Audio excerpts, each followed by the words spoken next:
पुढारी न्यूजच्या बातमीचा इम्पॅक्ट आता दिसून आलेला आहे।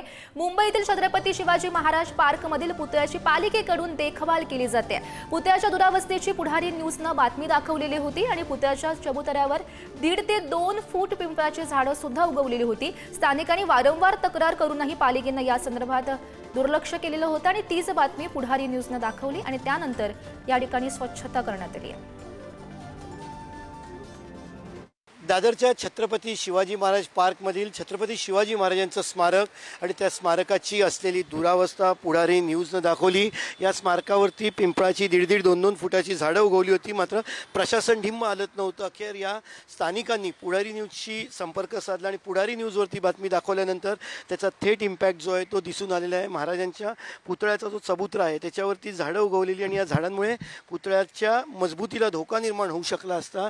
ती झाडं मुंबई महानगर पालिकेने जी आहेत ती कापलेली आहेत। सरकार प्रशासन ढिम्म हलत नव्हतं, पाठपुरावा केला, पुढारी न्यूजनी हा मुद्दा लावून धरला। काय झालं नंतर? मला सर्वप्रथम आभार मानायचे आहेत पुढारी न्यूजचे की जो आमचा मुद्दा जो होता तो त्यांनी त्याच्यावरती इमिजिएटली ॲक्शन घेऊन आमची मुलाखत घेतली आणि वाढलेली झाडं दाखवली। आणि मला सर्वप्रथम पंकज सरांना धन्यवाद द्यायचे आहेत की त्यांनी हा मुद्दा पुढे पण रेटून दिला। आणि त्याच्यानंतर मला दुसरा आभार मानायचे आहेत की आमच्या स्थानिक अधिकारी जे आहेत त्यांनी पण त्याच्यावरती ॲक्शन घेऊन ती वाढलेली पिंपळाची झाडं, धोकादायक पिंपळाची झाडं काढून टाकण्यात आली। काय मुद्दे आहेत याचे डागडुजी संदर्भातले किंवा देखरेखी संदर्भात? आता आपण जर बघितलं तर शिवाजी महाराजांच्या पुतळ्याला रंग किंवा त्याच्यावरती काहीतरी लेपन करणं गरजेचं आहे।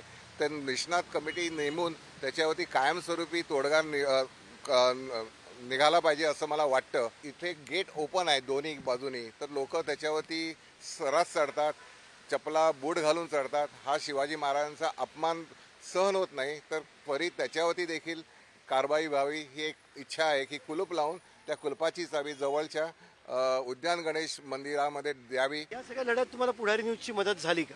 हो, नक्की 100% झाली। मला अभिमान आहे, त्यांनी मला इमिजिएटली त्याच्यावरती सहकार्य दिलं। हे मला निक्षून सांगायचं आहे की पंकज सरांनी मी जेव्हा हा मुद्दा उचलून धरला त्यावेळेला ते बोलले की नाही, मी येतो, मी तुमची मुलाखत घेतो आणि ह्याच्यावरती कारवाई झालीच पाहिजे। त्याच्याबद्दल मी पुन्हा एकदा पुढारी न्यूज आणि पंकज सरांचे आभार मानतो। कॅमेरा पर्सन श्रीकांत खरात, पंकज दळवी, पुढारी न्यूज, मुंबई।